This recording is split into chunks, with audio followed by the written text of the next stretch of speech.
She's a great resource about learning about other cultures, expanding your knowledge and your views.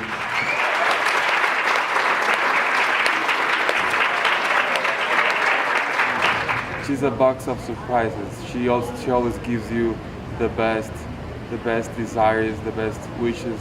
She always tells you to keep it up, to go for it. That every dream can be true if you just work hard for it. And that's exactly what I really like for her.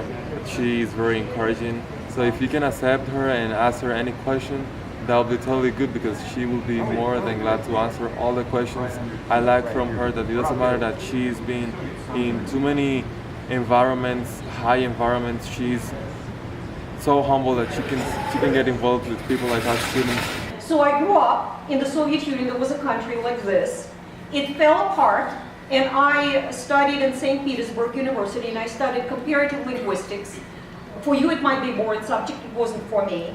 And then I studied in Germany, in Bonn, and then in Switzerland, in Bern, and then here in the United States at Tulane University in the Freeman School of Business. So I am what they call overeducated product. In Russian there is a joke. If you are that educated, the only thing that can be done to you is kill you as soon as possible. So when I came to the United States, I very quickly became first a translator at national security programs, and then very quickly became a political advisor in the United States Congress and United States Department of State, United States Department of Defense, United States Department of Energy, National Security Council, and on and on and on the list goes. At some point in time you get very interested not to building your career, but actually help these, to me, these little kiddies and these little children, so I could come to you and help you to build yours, because it's already boring to continue to build mine. You spend a lot of money on this room because it is every possible shade. Then I look at your face types, and they are very different. You could see how people were coming to this island from different areas, and they were melting together, and then you came on the block looking like you. Yeah. It is an enormously lucky position in life to be that. And it is incredible luck in a globalizing world, and I would love to explain to you why. The way the culture here is set up is that you have to have everything perfectly, like lawns, very evenly cut. I don't know whether you noticed it. And everything needs to look perfect. And so, for example, if you're caught and people notice something about you that you did not want to show, you feel really, really bad. But when a Dominican comes on the scene, it's a totally different issue. Because, you know, are you really looking for lawns? No. You're looking for people to be friendly and warm with you. Yeah. And you don't even know that you are that way. But this is how you influence people around you. And Ben is telling me, listen, I have never seen my father talking so much during all of the lifetime. Exaggeration or norm? No, not exaggeration. Do you understand what you did to his dad? I mean, this is it. He will have to have a dose of a Dominican medicine, like, I don't know, once a week at least. The thing is, you didn't even notice. And so because they saw that you did not notice, because it did not mean that much to you, he also felt very relaxed, and you helped him. And you helped him tremendously. For example, if you take the culture here in Utah, you do not quarrel openly. No. I hope you... No. No, no, no. Never. And so as a result, you actually need to teach people here to quarrel. Because it's actually very good for them. Because they will be discussing things they never thought they would ever be discussing. I have like a mix of culture, and I want to continue knowing more of them. So I feel identified with her. The way that she speaks is not like when you go to a conference, in my case, for example, cancer. They start speaking about cancer, and they speak, and they don't give you the opportunity to participate. So it's good when you have another opinions, not only the person that is talking. What Yemen does extremely well, and I will be interviewing, so I will be doing my job of a cultural analyst, and I will be asking questions, and you will see how I get my answers. When a guest comes to your house, do you ever tell that guest, you go to the refrigerator, just see what's there and eat it? He has to stay in my house for 3 days. I'm gonna to give him everything. Even if he's a stranger. Is it true that in your culture, you're obligated, absolutely obligated to put your best food on the table? So it's not like you are just giving him second-hand cheese, or then the first-hand cheese stays in the refrigerator. It's We should get the best food. Yes, yes, yes. If in this culture, the enemy shows up on your doorstep, you're obligated, while they're staying under your roof, you're obligated to treat them as guests. You cannot tell them to go around and go away. You see what I'm saying? But this is a very strong side of their culture. If American culture understands it, do you understand how well we can get along with each other? Yeah. Do you understand? If we really understand the best parts of the culture. Do you see what I'm saying? Yes. And these are precious parts. Americans would be very, very well advised to actually learn these things, because these are very, very important things to learn, because they make life different. And you do not need to explain anything to anybody. It's just an automatic reaction. The best food goes to the guest. Best bed goes to the guest. It's not like this. Oh, I will be sleeping in my master bedroom, but I'll give you some kind of a little mattress on the floor. No, never. Exactly. So let's go to Japan and let me explain now Japan. In Japan, if you start working for a company, you do not leave that company. You stay loyal to the company.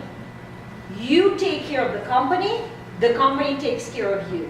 You do not even negotiate things, because you know that you will be very well taken care of, because that becomes your family.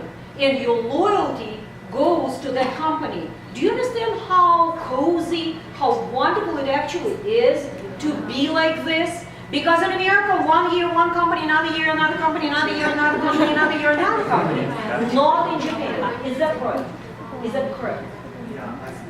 Exactly. Everything the Japanese culture does, it does it beautifully. Whatever sushi looks like a work of art. A rice field looks like a work of art. It's attention to detail. It is very careful, very, very careful relationship with nature. For example, Japanese architecture, it's not like there is some kind of Las Vegas standing in the middle of the desert. No, Japanese culture actually always puts buildings in such a way that they fit into the environment. You cannot even see where the building is. And then again, I will be asking questions, and then you will tell me whether I'm right or not. Okay, so let me describe the very strong sides of Indonesian culture. Indonesian culture has roots, a very strong connection to Indian culture, to the culture from India, partially. India is a very, very old culture, and it has a particular system, which is called the caste system. Have you ever heard about that? Yes. Right. It has a caste system.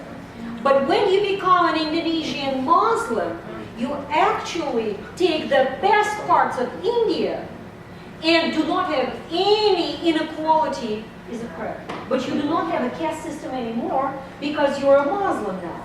So, but you are a Muslim of a very interesting kind. These are very, how would I say, very democratic Muslims. I would say these are very accepting Muslims, because your culture lives in the surrounding of all kinds of religions, so you learn to live together. You see, being very tolerant and being able to live with each other is not that easy for many religions. If you take Indonesia, that's what they do well.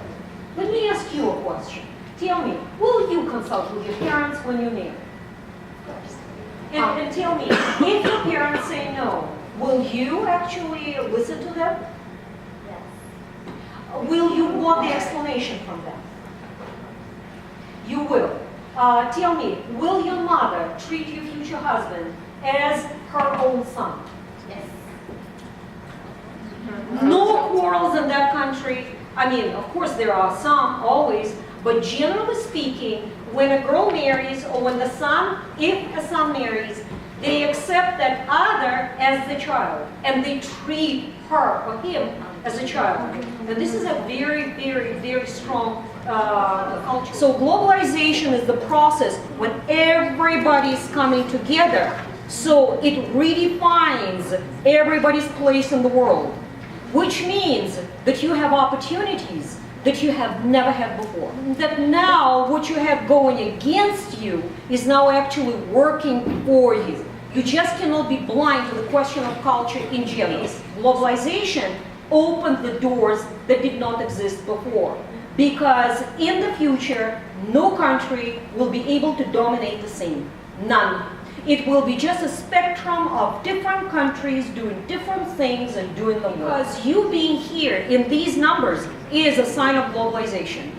It is a special program. It was specifically designed at the time of globalization, and it globalizes you because you are here in the middle of Cache Valley with people who live here of Scandinavian descent. You are precious to Utah State University because by your presence, by your energy, you influence people around you. I loved it. I loved it.